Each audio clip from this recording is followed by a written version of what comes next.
संग्राम थोपटे यांच्या मेळाव्याला सुरुवात झालेली आहे आणि यावेळी कार्यकर्त्यांशी संवाद साधून थोपटे पुढची राजकीय दिशा निश्चित करणार आहेत। संग्राम थोपटेंनी काल काँग्रेसला रामराम ठोकलाय।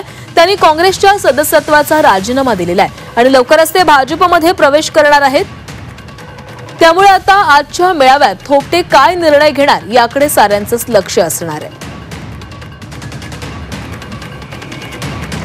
गेल्या अनेक दिवसांपासून चर्चेत असलेले पुणे जिल्ह्यातील काँग्रेस पक्षाचे माजी आमदार संग्राम थोपटे यांनी आपला राजीनामा सोपवलेला आहे आणि ते भाजपमध्ये प्रवेश करणार असल्याची चर्चा आहे आणि त्यांच्या मेळाव्याला आता सुरुवात झालेली आहे। या मेळाव्यामध्ये ते कार्यकर्त्यांशी संवाद साधून त्यांची पुढील दिशा जी असणार आहे ती ठरवणार आहेत।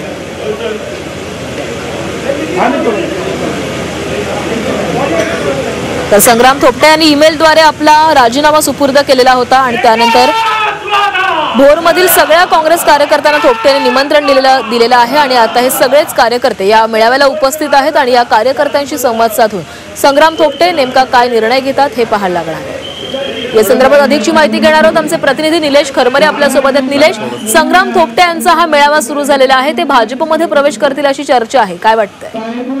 नक्कीच खरं तर भोरवेला मुळशीतले जेवढे पदाधिकारी आहेत ते आज या ठिकाणी भोरमध्ये दाखल झालेले आहेत आणि या संवाद मेळाव्यामध्ये ते निर्णय घेणार आहेत आणि त्या अनुषंगाने तालुक्यातले सगळे जे पदाधिकारी आहेत त्यांची या ठिकाणी आता बैठक संपन्न होत आहे आणि या बैठकीमध्ये कदाचित येत्या 22 तारखेला संग्राम थोपटे हे भाजपमध्ये प्रवेश करणार की नाही याबाबतची या ठिकाणी चर्चा होणार आहे। त्यासाठी पक्षाचे जे वरिष्ठ नेते आहेत किंवा सगळे पदाधिकारी आहेत ते या ठिकाणी दाखल होऊन एकमुखाने निर्णय घेण्याची शक्यता आहे। मात्र त्याआधी संग्राम थोपटे हे कार्यकर्त्यांशी संवाद साधणार आहेत आणि त्यांची मतं जाणून घेणार आहेत की नक्की आपली यापुढची भूमिका काय असणार आहे। त्या अनुषंगाने या ठिकाणी आता बैठकीला सुरुवात झालेली आहे। जवळपास हजारोच्या संख्येने या ठिकाणी काँग्रेसचे जे जुने कार्यकर्ते आहेत ते या ठिकाणी दाखल झालेले आहेत आणि त्यांची पहिल्यापासूनचीच मागणी आहे की आता बदल झाला पाहिजे।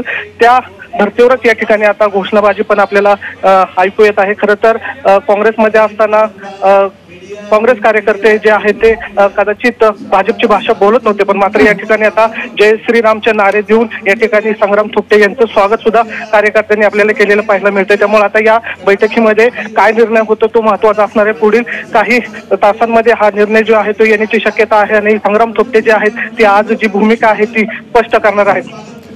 निलेश, संग्राम थोपटे यांचे वडील या मतदारसंघामध्ये 6 वेळा आमदार राहिलेले होते आणि त्यानंतर संग्राम थोपटे स्वतः 3 वेळा आमदार या मतदारसंघामध्ये होते।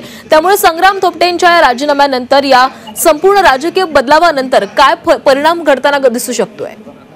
खरं तर संग्राम थोपटे म्हणलं तर पश्चिम महाराष्ट्रातील काँग्रेसचा हा बालेकिल्ला म्हणावा लागेल, कारण गेले 48 वर्ष झालं थोपटे घराणे जे आहेत ते या परिसरामध्ये आपलं वर्चस्व कायम होतं। साहजिक त्याच्याबरोबर काँग्रेसची या भागामध्ये जी आहे ती ताकद वाढली होती। मात्र त्यांच्या अशा जाण्याने खरं तर काँग्रेसच्या पश्चिम महाराष्ट्रामध्ये मोठा फटका बसू शकतो आणि काँग्रेसची जी आहे ती या परिसरामध्ये जी ताकद होती ती कमी होताना साहजिकच आपल्याला दिसणार आहे। त्यामुळे संग्राम थोपटेंच्या भूमिकेकडे आता लक्ष लागलेलं आहे। थोपटे नेमकी काय भूमिका घेतात हे अवघ्या काही तासांमध्ये स्पष्ट होणार आहे। धन्यवाद तुम्ही दिलेल्या माहितीसाठी।